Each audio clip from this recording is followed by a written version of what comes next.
The Douglas Coleman Show is made possible with support from Seth David Radwell, a recent guest on the program and author of American Schism, How the Two Enlightenments Hold the Secret to Healing Our Nation, released this past July.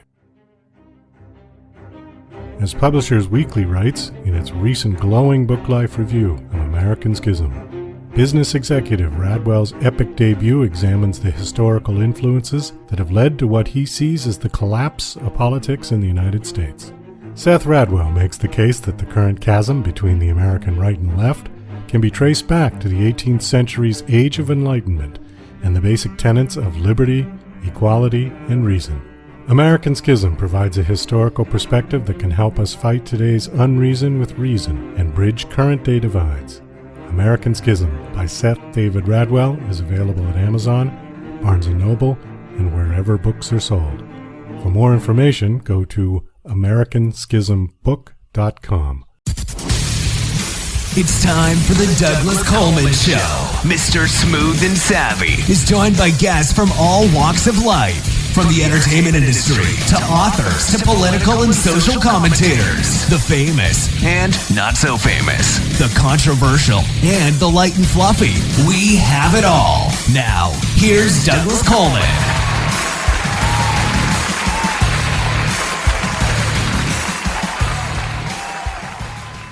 Okay, please welcome back to the Douglas Coleman Show, Jennifer Lieberman. Hi, Jennifer. Welcome back. Hi, Douglas. Thank you so much for having me back. Oh, my pleasure. As we were just talking about before we got on, you were on the VE show, Video Edition show before, and now you are on the audio podcast, and you've got a couple of books. Are you promoting both of these books? Let's see. You've got How to Record and Publish Your Audio Book in 7 Simple Steps, and How to Master Your Virtual Meeting in 7 Simple Steps. Okay. It's 2 different books, though, right? Yes, they're 2 different books. The audio book one just hit number 1 on Amazon last week, so that's very exciting. Congratulations. Thank you. Thank you so much. Yes, I started a company almost a decade ago called Make Your Own Break to help fellow actors and writers develop the skills they need to produce their own projects with little to no resources. And then during the pandemic, I had an opportunity to kind of expand my horizons. I've been meaning to write the how to produce your indie film and how to develop your solo show, because I have those workshops already under the Make Your Own Break company. So I've been meaning to write those books for many, many years now, but in light of what was going on during the pandemic, these other 2 felt more timely, and I had lots of time sitting at home with nothing to do. So that's how they came about. Yeah, that seems to be a big problem, although I think this pandemic is going away. Knock on wood, I hope so. It seems to be more in the background than in the foreground these days. So hopefully this time next year we'll have never heard of it, because exactly. Yeah, I think it just really disrupted a lot of people's lives, particularly in the entertainment and performing arts industry. It crippled a lot of people. I know a lot of musicians, indie music artists whose bread and butter was performance, and they were just shut down, and it was really hard on them. Yes. Well, it seems like the pandemic created a bigger divide across the board in all industries. So it seems like the bigger artists didn't really have the same problems that the smaller and indie artists were having. And it's the same in a lot of industries, right? The smaller restaurants were shutting down, but the bigger chains were able to stay open. But yeah, like theater, I'm in Toronto right now. I'm based in Toronto, and theater hasn't come back yet. There have been a few concerts, not too many. So performing arts is still suffering. I was in New York on the weekend, and Broadway is back in full swing, but the smaller venues are not coming back as quickly. So yeah, it's just creating a bigger divide for us in the middle. Well, I can see why, because let's face it, if a pandemic hits and you've got $10 million in the bank, you can ride it out. But if you're living paycheck to paycheck, you can't. It's pretty simple mathematics, I think. Yeah. Yes, exactly. And also, when you are already a big name, it's easier to capitalize on social media and on, different online outlets. Like there were some concerts that happened online, but it was the bigger artists, not the smaller artists. So when you already have that notoriety, it's easier to ride it out for sure. Yeah, definitely. So your background is in film or in writing or all of the above? All of the above. I started out as an actor. I began writing as a child for the purpose of acting. So I would write fan fiction. I would write myself into TV shows I used to watch. So I started writing TV scripts when I was 8. I wanted to be Zach Morris's girlfriend on Saved by the Bell. So I'd write episodes of Saved by the Bell where I'd be a transfer student who's his new girlfriend. That's how my writing started. But it was always for the purpose of performance. And then I started writing screenplays by the time I was in junior high. But the goal was to perform. So I started off as an actor and got in with a theater company in New York City and ended up running the company by the time I was 22. So I kind of got thrust into producing by accident. And then because I had developed those skills of running a production, they were transferable into the film world. Of course, there was more to it in film and different beast. But so that kind of thrust me into being a producer. And then by the time I started developing the projects that I was writing, I had several years of acting and producing experience for other people. So I kind of perfected my skills on other people's projects and then was able to create my own. Well, that's really the way to do it. I mean, you might as well practice on other people's time. Hone your skills.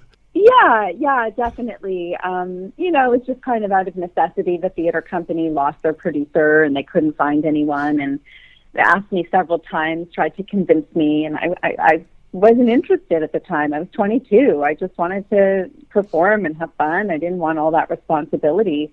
But rising to the occasion proved to be a huge asset for the trajectory of my career and where I am now. If I never did that, I don't know if I would be where I am now, especially because I've made a name for myself by creating my own projects and, like my company is called, making my own break. Well, let's talk a little bit about your company. So what exactly does your company do again? Is it consulting? So it's consulting. Basically, I can help people at any different stage of production. So some people come to me with a script that needs polishing. So they'll, hire me to give coverage on their script and give them feedback. Or some people have a script that they feel is ready and they're just not sure how to move forward with it. So doing a staged reading or a table read is a great way to lift a piece off the page. You get a sense of it. You call some actors in. You can invite colleagues, people in the industry to be part of the audience. That's one way to get the word out about the script, and then you can start raising money or, as I say, raising resources. Sometimes it's easier to get in-kind resources that are just as good as money when you're trying to make a theater or a film piece. So it kind of starts with that, and basically I can break down a script, make a budget, make a production schedule, help people realize realistically what they need to get it done in terms of time, money, resources, and manage their expectations. And people can hire me to do this for them, or they can hire me or take one of my workshops to develop those skills for themselves.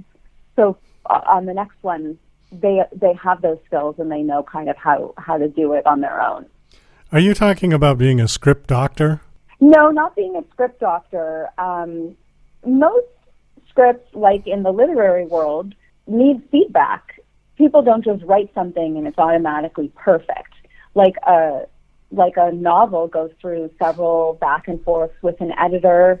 So scripts also need feedback. So people sometimes are part of writing groups. I've been part of several writing groups But having a reading is really the best way to get feedback for a script, because a script is it's a lot of dialogue, and you want to hear different voices and different people in those characters, and you want to hear how things land.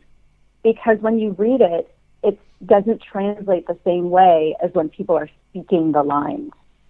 Oh, that's so interesting. I Okay. always recommend, like, step one is you need to have a reading, even if it's just a few actors in your living room, or even sometimes I suggest get people who aren't actors, because sometimes I was in a reading during the summer and the script needed quite a bit of work, but the actors were so good that they made the script sound better than it actually was.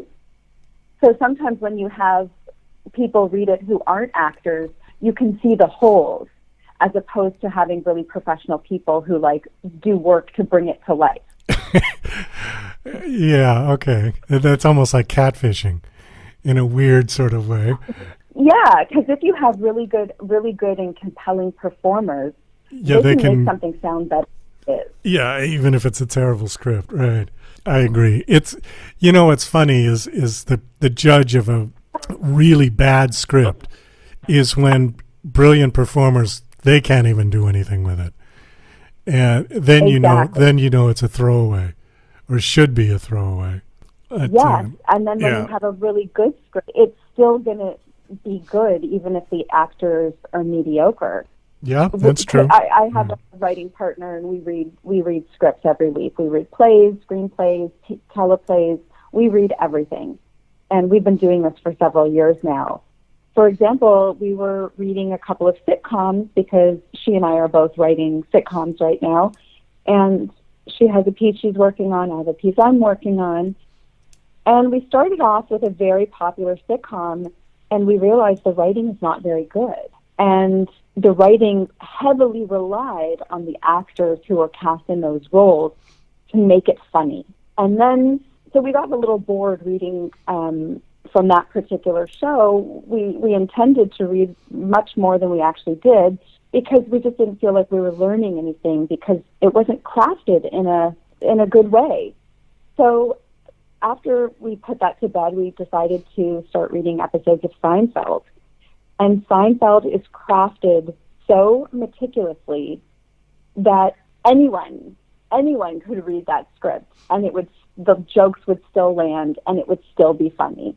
Of course, the Seinfeld ensemble, all of those actors were beyond incredible. They were such amazing talents. But aside from how amazing those performers were, when you're reading just the bare bones of the script, it really holds up, and it holds up the test of time as well, because the first pilot is well over 30 years old at this point. Oh, yeah. Well, it's still hilarious and still relevant. Yeah, and it's still, that's really the magic formula, is if you get good writing with good actors.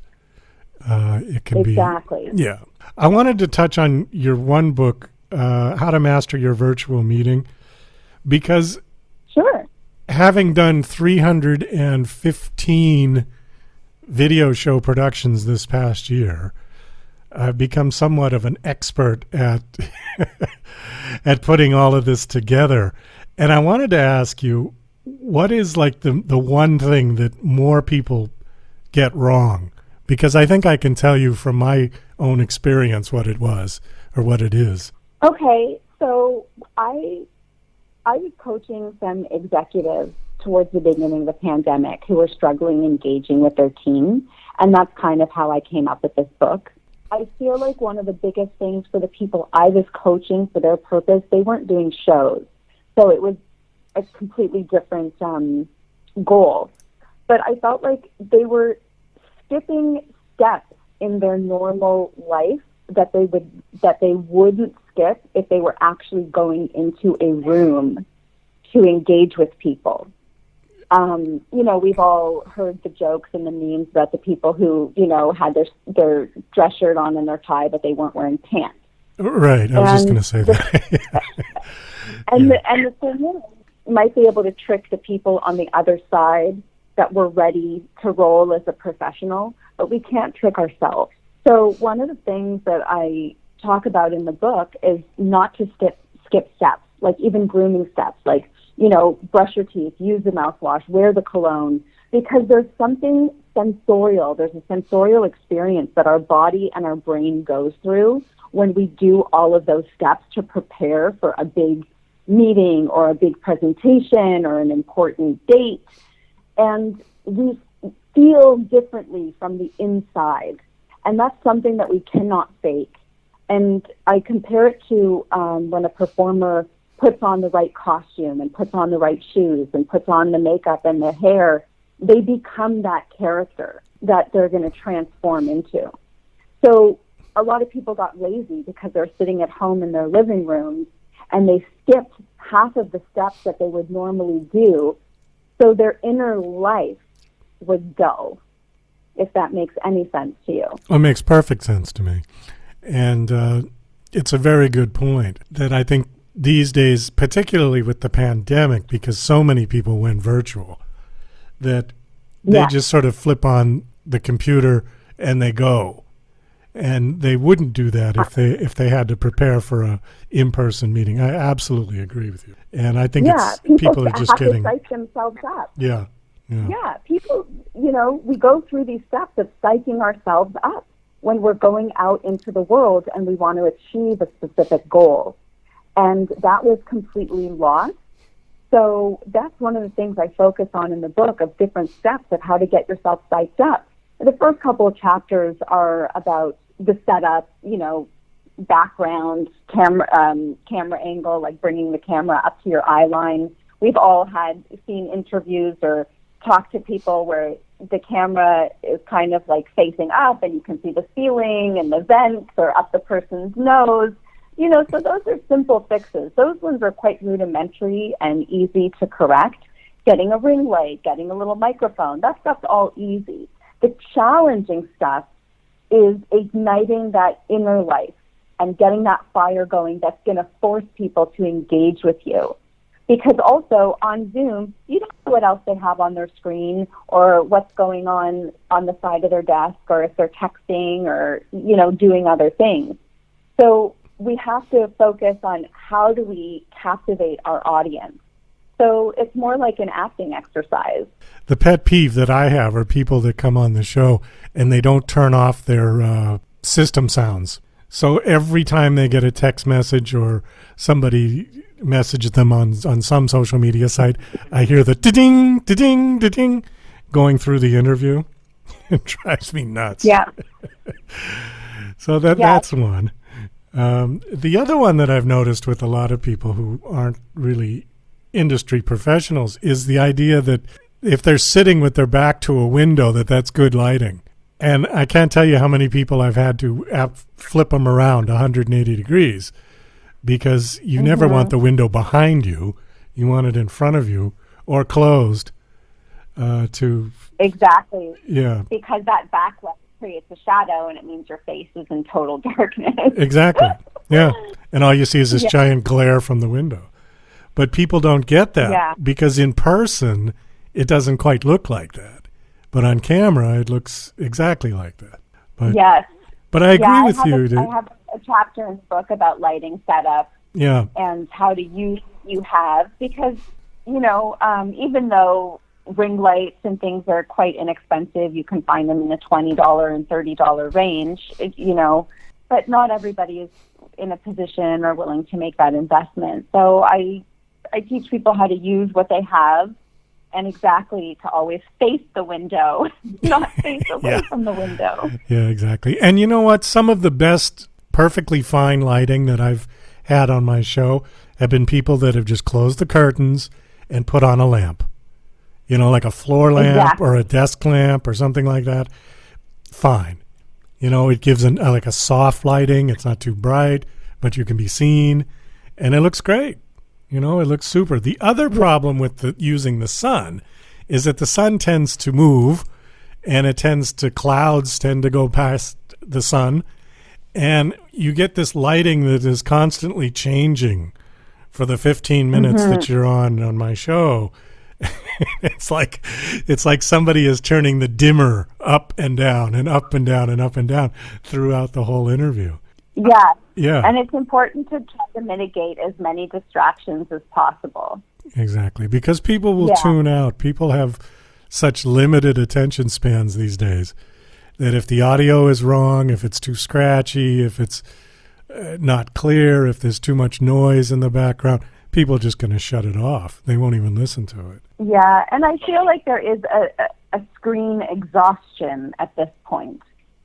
You know, I agree. We spend so much time, whether it's the screen on our phone, the screen on our laptop or our computer, and then most people wind down in front of a screen TV. at the end of their day, Yeah. whether it's a television, whether they're streaming on their computer again.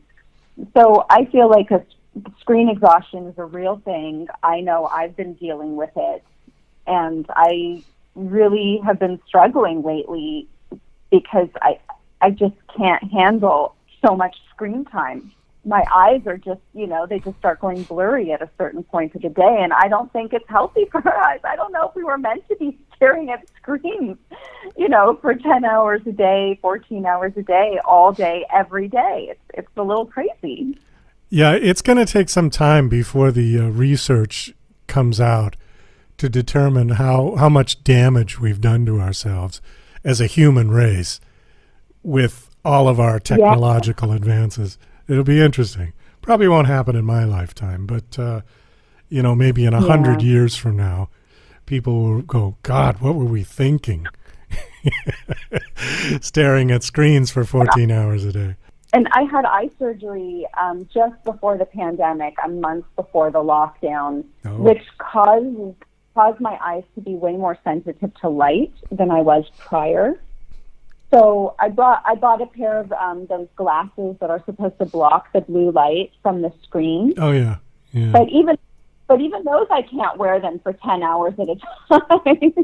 So yeah, I don't know if it's because I had that eye surgery or if it's just not natural. It's just not something our body wants to be doing. Well, I can remember as a kid being like one of the original TV kids in the 60s. And even then, parents were complaining. They're saying, oh, these kids, they just sit in front of the TV all day long, blah, blah, blah. And, I think we grew up fine. But, now when I see the kids, the next generation, glued to the phone, I don't know, because I think it's more time. Like you said, it's like 14 hours a day. With the TV with us, it was just after school or on the weekends or, I think there was just less actual time sitting in front of the screen. So maybe that will be my complaint. Your version, when you were a child, of sitting in front of the TV all day is maybe a fifth of what kids are sitting in front of the TV or their screen now. And so many schools have implemented smart boards. So even the blackboard that they're looking at in school is a screen, and a lot of elementary schools have already implemented tablets or laptops. Yeah. So children aren't writing with pen and paper anymore. So we literally are on our screens all day long. Oh, it's crazy. Jennifer, we got to wind this down. Unfortunately, we are out of time. Do you have a website you want to give out? Yes, definitely. So makeyourownbreak.com is my company website, and from there you can find all the other things I do. You can find my actor website and then the website for my novel, all through makeyourownbreak.com. And on social media, all my hashtags are the same across all social media. It's I am Jen Lieberman. Okay. Well, thanks so much for coming back on. This was an interesting conversation. I know we could have gone on with this one. I know. Thank you so much, Douglas. It's always a pleasure to chat with you. Have a lovely evening. Okay, you too. Take care. You're listening to Mr. Smooth and Savvy right here on The Douglas Coleman Show. We'll be right back after these commercial messages. Douglas Coleman's Don't Do a Podcast is a dryly humorous rant about Douglas's pet peeve the unrelenting torrent of podcasts hitting the web on a constant basis. As technology has put podcasting within the reach of anyone, many wholly unqualified people have taken the plunge. This witty polemic tries to persuade them from broadcasting their drivel using Douglas's brand of sarcastic humor. Now on Amazon, only 99 cents. DJC Music and DJC Productions are pleased to announce a brand new website. We have started a listing website for radio show hosts as well as potential show guests. This is a meeting site where hosts and guests can come together. Show hosts can list their show and types of guests they're interested in booking. Potential guests can list their talents, bio, accomplishments, or anything they feel makes them an interesting radio show guest. There are no recurrent payments, only a one-time $5 listing fee. Your listing will stay up until you decide to cancel. Previous guests of The Douglas Coleman Show are welcome to submit their guest listing free of charge. Go to radiohostsandguests.com. That's radiohostsandguests.com. Are you an independent musician? How would you like to have your songs played on hundreds of radio stations just like the one you're listening to right now? Join MusicSubmit.com and we'll promote your music to radio stations and blogs in your genre. It's free to set up your account, and we guarantee your music will be considered for airplay by radio stations worldwide. Why not sign up today? It's free. MusicSubmit.com. Radio promotion for indie musicians. Hey, this is Ray Powers. Don't touch anything. You've got it right where you need it. Tuned in to the Douglas Coleman Show. You heard me. Okay, please welcome to the Douglas Coleman Show, Dr. Ivan Figueroa Otero. Hello, Doctor. How are you? That's right. Hi, you did it right, Douglas. Oh, very Perfectly good. pronunciation. Your teacher should be proud of you. Well, thank you. Yes, for that. I'm doing okay and very grateful to be able to connect with you and have the opportunity to speak a little bit about my books. Okay, yeah, you've got a couple of books. How many books do you have out? Well, I have 4 books.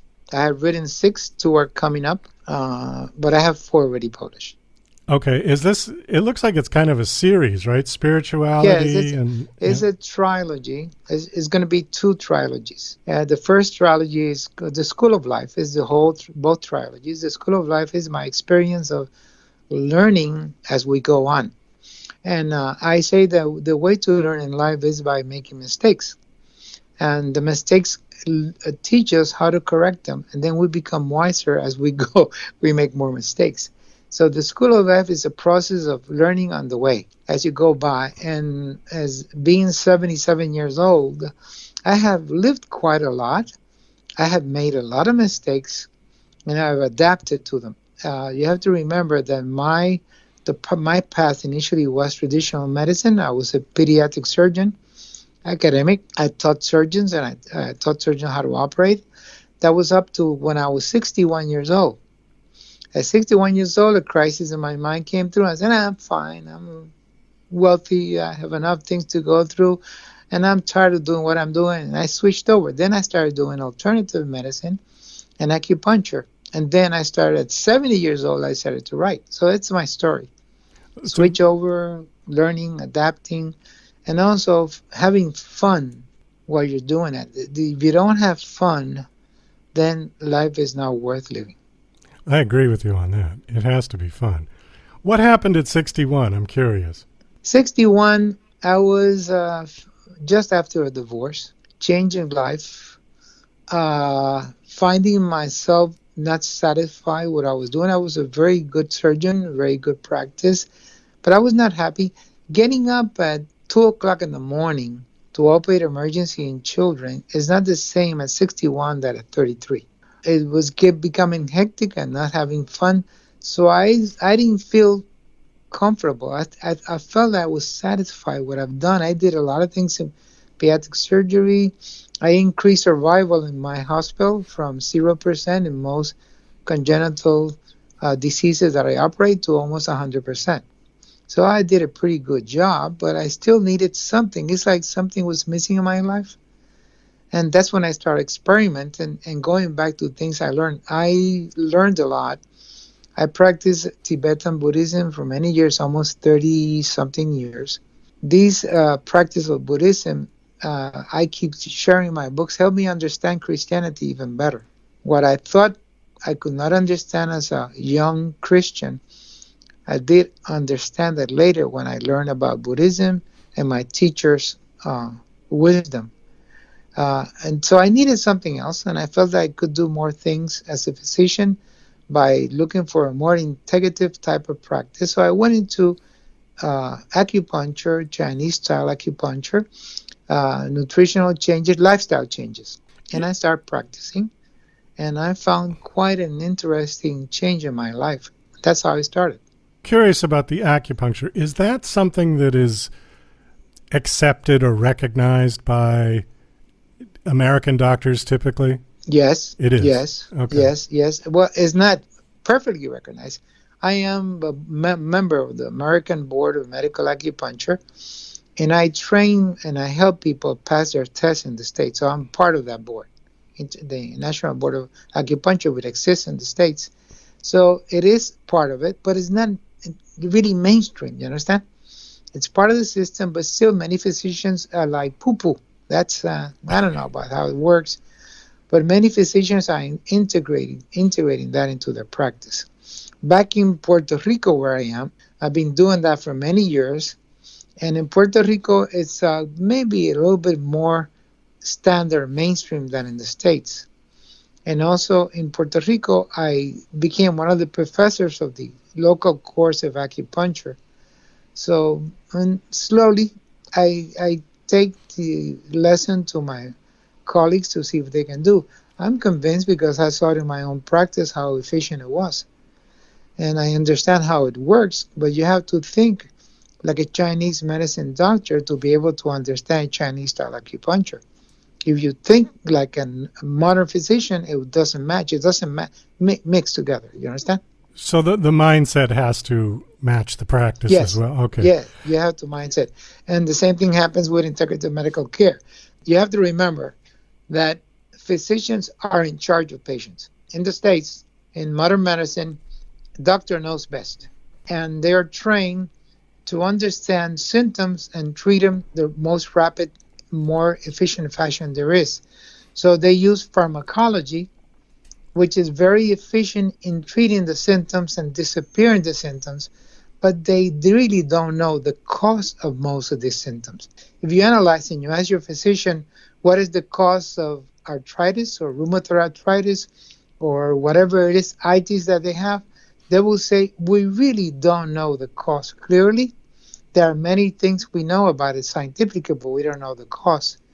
Yet physicians are treating patients by treating the symptoms without knowing the cause of it. That's one of the criticisms I made to my training, that I would be treating symptoms without really knowing what originated them.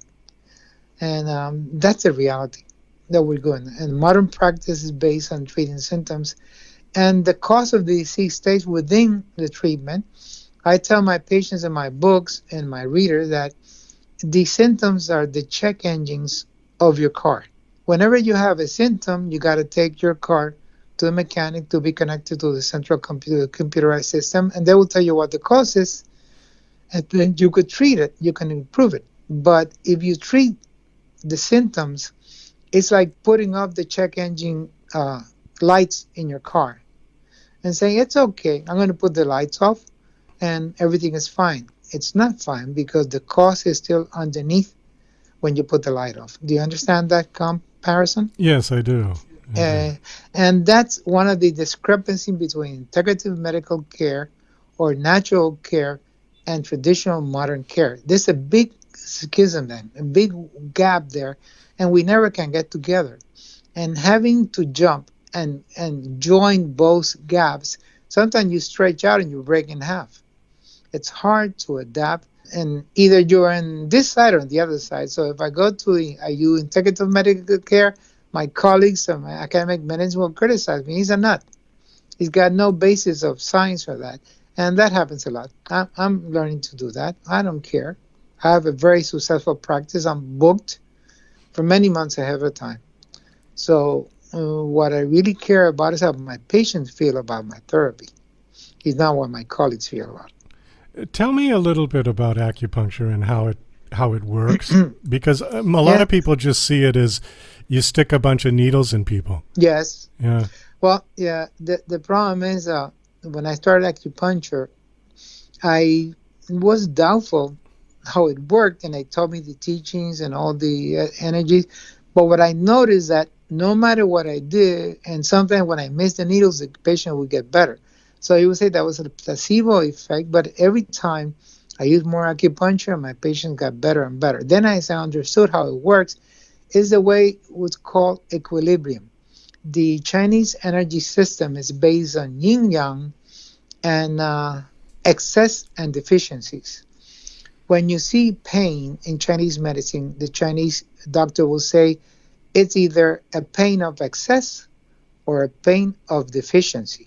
You lack energy or you have excess energy. They also mention that you have stagnation of the flow of the energy. That means the water is not going through the channel, and you accumulate the water. Then whatever accumulates makes a dam effect upon that part of the body. You'll have some symptoms.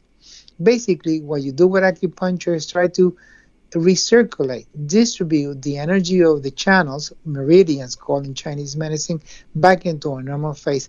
It's a very complicated way to study. It's not easy to understand, but a good Chinese acupuncturist will palpate, feel the injury, take pulses, observe the different signs, and will be able to make a diagnosis of what the problem is. It's very, very interesting. But it does work, and as you know, now acupuncture, medical acupuncture is part of mainstream medicine in the books. It says it's part of that. It's accepted. It's been in most medical schools. Harvard has acupuncturists.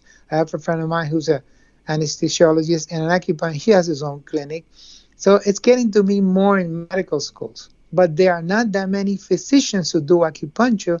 There are more non-physicians, as you know, that do acupuncture. These are people who are trained to be master acupuncturists with no MD. They're called Oriental medical doctors. And there's a different field. But they're most of the people who practice in the States. We are the few. We're the minority, the physicians.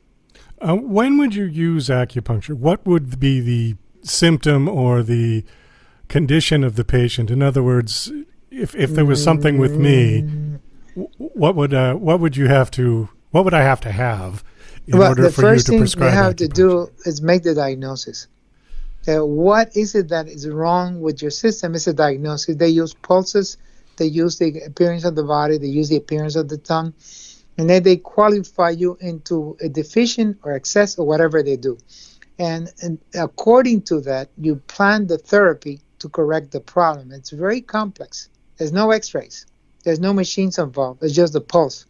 There are some machines that diagnose the energy fields. They already come and they connect it to your skin, and they tell you how your channels are. The things do occur.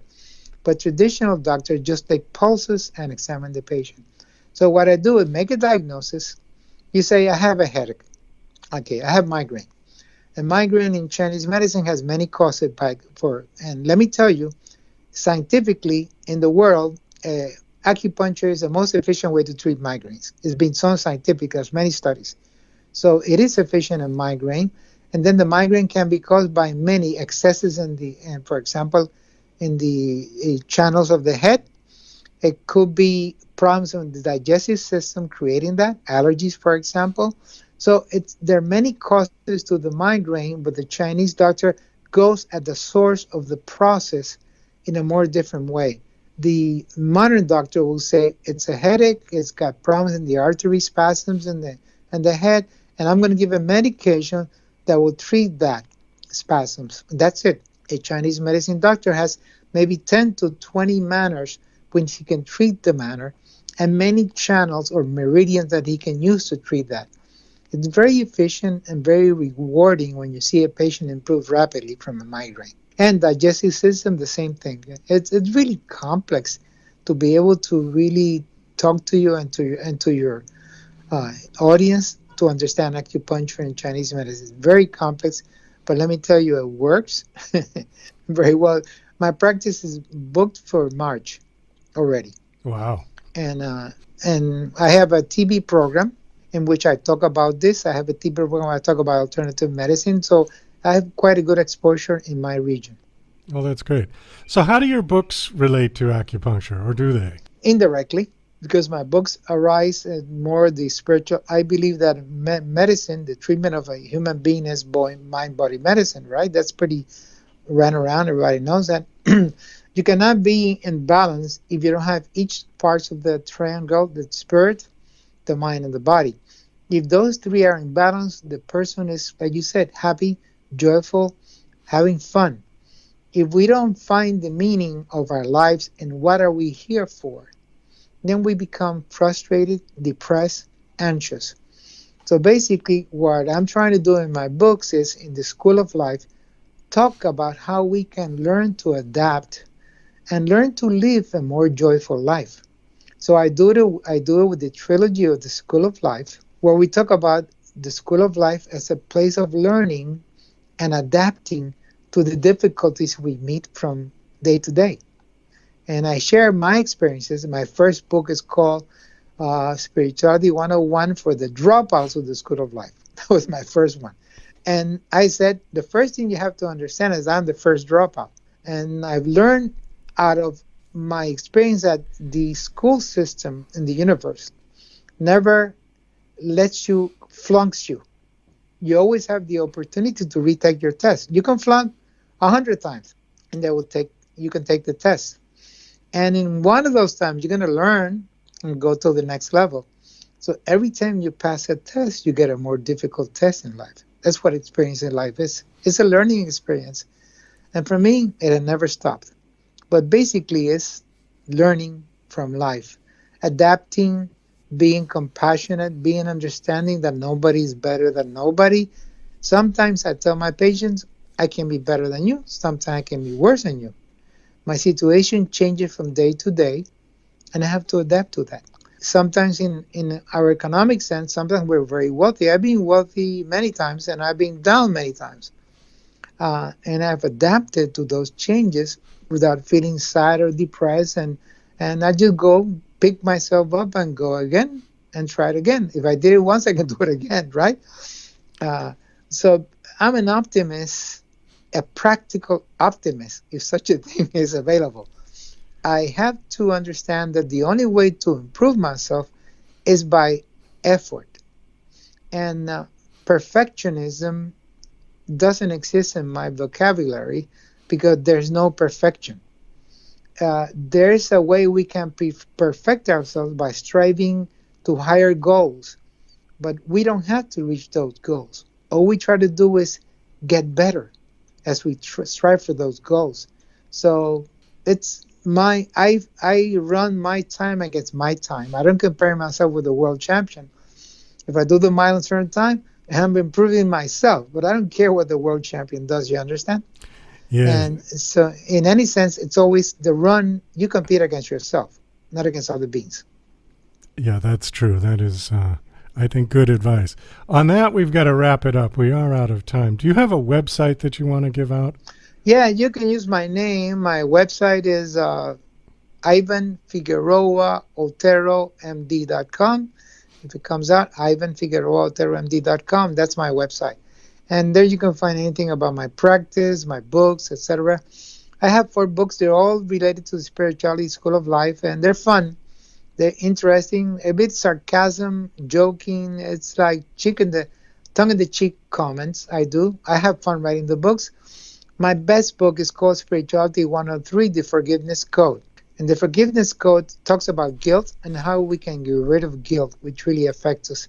And the last one that I think we sent to you is Spirituality 104, The Reflections in My Magical Mirror. And these are the collection of phrases from all of my books that I share with people. This is my last book, Reflection in My Magical Mirror, or Learning Our Lessons in the School of Life. Okay, great. Thanks so much for coming on the show and sharing. Thank you for having me. Really, really, I'm grateful for you, sir. Hope I share with you something that can help you. Okay? Okay.